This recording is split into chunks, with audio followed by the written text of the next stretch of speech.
It's time for the Fourth and Fantasy podcast. Right here, right now. Let's go.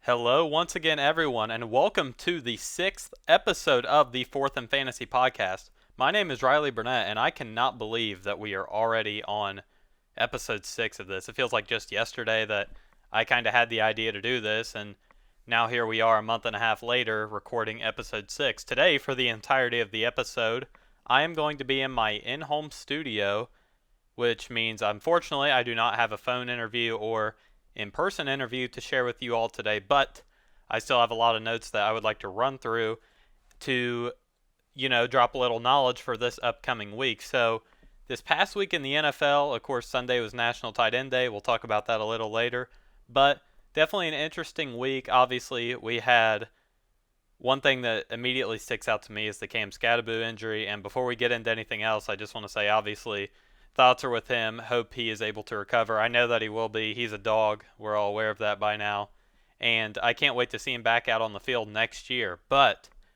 without any more hold-up, let's go ahead and jump into some of the stuff we have to look at for this upcoming week.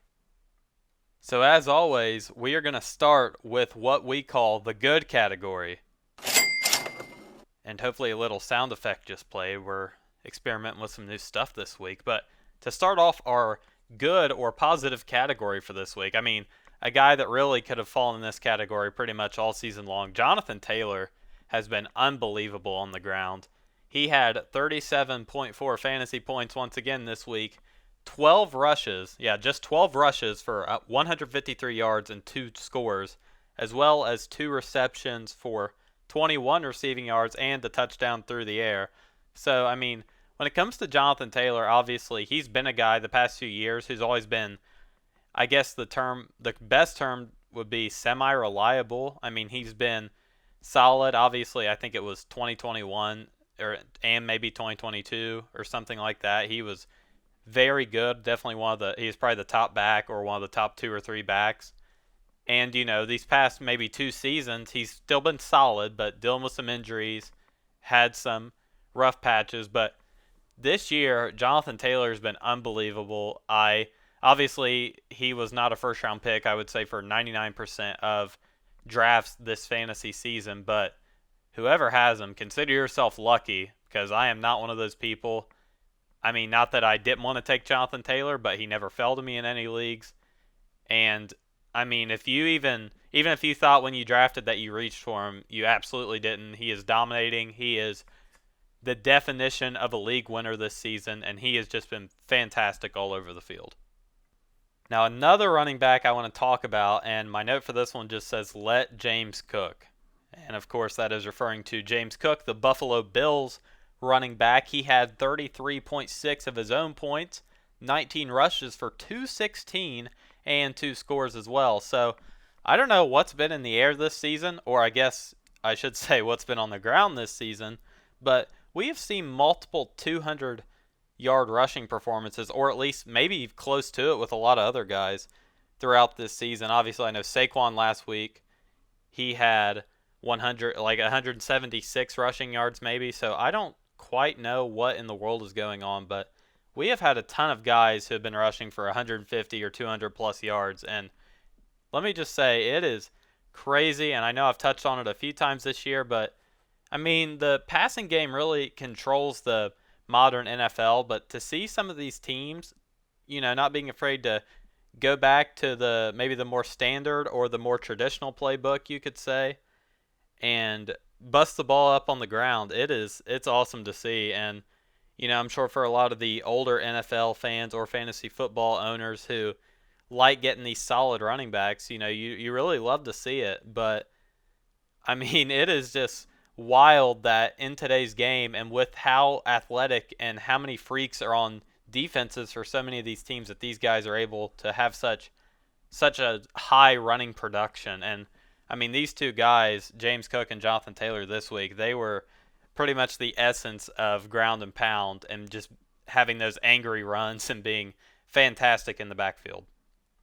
Now, one last guy I want to hit on in this good category is who I have deemed the savior of tight end day, of course that being Green Bay Packers tight end Tucker Kraft. He had 33.3 fantasy points. He had 7 catches on 9 targets for 143 receiving yards and 2 touchdowns of his own. Now, of course, one of those receptions I want to point out, Jordan Love, falling back in the pocket under pressure off his back foot, just throws a moon ball into the night at Heinz Field.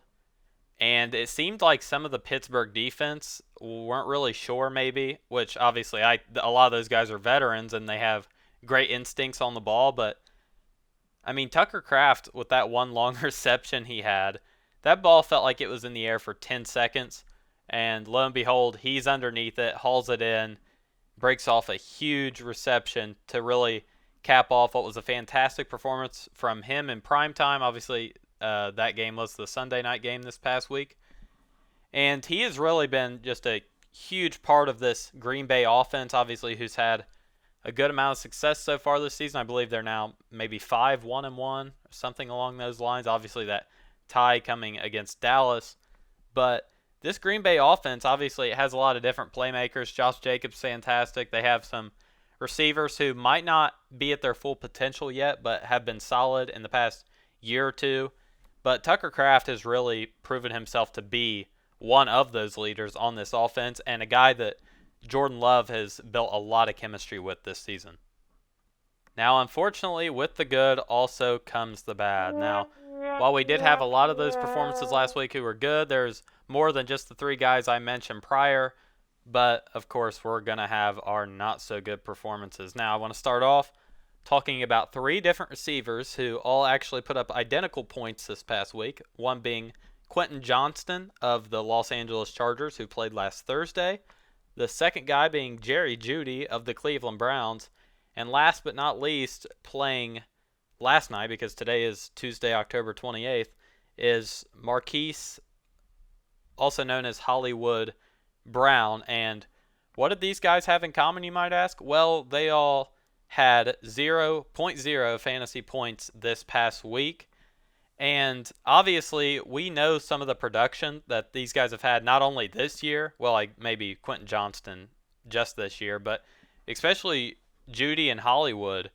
They have been super reliable these past few years. Hollywood, obviously, a veteran, you could say, and Jeudy, you could say that for him as well. And for them to come out and drop zeros, I mean, definitely a surprise to me. And Quentin Johnston, with how he's been playing this year, also a surprise. But obviously, I guess in his case, they still got to win. Same with Hollywood as well, still being able to pick up a win. So I guess at the end of the day, you'll take what you can get. But all these guys dropped zeros last week, and I would say that all 3 of them, I would say pretty safely that they have big things to come, even in this upcoming week and for the rest of the season. And I really wouldn't expect them to do that again. So if you are a manager for one of these 3 guys, I would not press the panic button at all. Now, speaking of National Tight End Day a few minutes ago, which of course was on Sunday, one guy who did play the tight end position on Sunday, and not only did he not perform very well, his team also did not perform very well, and that being Jake Ferguson of the Dallas Cowboys. Of course, they had to go to Mile High in Denver, and I wouldn't say they got absolutely embarrassed, but they did not play their best brand of football, and especially Jake Ferguson has been super reliable all season. I would almost put him in that Tucker Kraft category of a guy who's been fantastic all over the ball and really a great target for his quarterback, being Dak Prescott, of course, just like Tucker Kraft is for Jordan Love. But yeah, Jake Ferguson, 0 catches, as well as the 3 receivers that I just mentioned this past week. And you really hate to see it, of course, that coming on tight end day, like I mentioned. And once again, I would not expect him to keep this up at all. In fact, I wouldn't be surprised if he has some breakout games coming in the very near future. And finally, last but not least, the biggest topic of the day, in my opinion, objectively actually, not in my opinion, everyone loves it. You know it as our X Factor Player of the Week. Hopefully we got some more sound effects for that one. I'll see what I can do, I guess, in editing. But last week we had Trey Zimmerman and Andrew Smith, you know him as Smitty, on the show. And they took Jawan Jennings, which I believe was Trey's guy or Smitty's guy? No, that was Smitty's guy. Smitty took Jawan Jennings and Trey took Kate Otten, which was actually for the second straight week. And both of those guys, they didn't have their best games, but they weren't complete duds. They both had 4 catches for 45 and 40 yards respectively.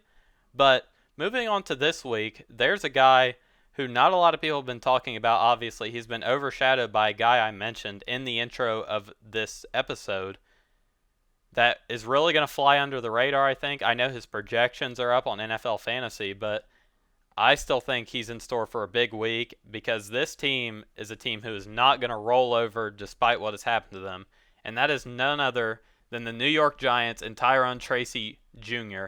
They have the San Francisco 49ers this week. And now you might be thinking, it's impossible to replace a guy like Scadaboo. Now, I agree that he, like I said earlier, has that dog mentality, and he is different coming out of the backfield. But people forget how good Tyrone Tracy was last year. He was great for a long stretch of weeks throughout last season, and one of the few bright spots, besides, of course, Malik Neighbors, in that Giants offense last year. And I think he has had some time off. He's gotten healthy. I know he was battling some injury earlier in the season, but now he has to take back this running back 1 spot. And while you might think, like I said earlier, oh, this is going to be impossible to recover, Cam's out, this team's looking down, they're in the dumps, Neighbors is also out, Jackson Dart has that swagger, and you can just see it in his eyes that he is not going to roll over and let this team die. And I think that Tyrone Tracy is another guy who knows, all right, now I have my shot. I'm going to be getting a lot of touches, and I really need to come through for the team this week. So I would expect that Tyrone Tracy puts upwards of 15-plus, maybe even 20-plus points up this coming week. I think that he was excellent last year and flew under a lot of people's radars for the majority of the season. And now he has the chance again where, I mean, he could get 12, 14, maybe even 18 to 20 carries in this game, and also a few receptions on top of that, and could really be a huge difference maker. And dare I even say that the Giants knock off San Francisco this coming week. Now, I know this was a shorter episode because I didn't have a guest, but I admittedly have a pretty strenuous week this week, and this is what you're getting. I apologize. I'm sorry. Hopefully it's enough to hold you over. And, of course, I hope you were able to learn something today. But with that all being said, I thank you so much for listening to this shortened episode 6 of the Fourth and Fantasy podcast. And as always, if you enjoyed it, don't be afraid to like it and share it with your friends who might need some fantasy football knowledge. Also, don't be afraid to go under this video and press that subscribe button. I greatly appreciate it, and I know that it would do a lot of good for your fantasy needs in the future. Once again, my name is Riley Burnett, signing off here on the Fourth and Fantasy podcast.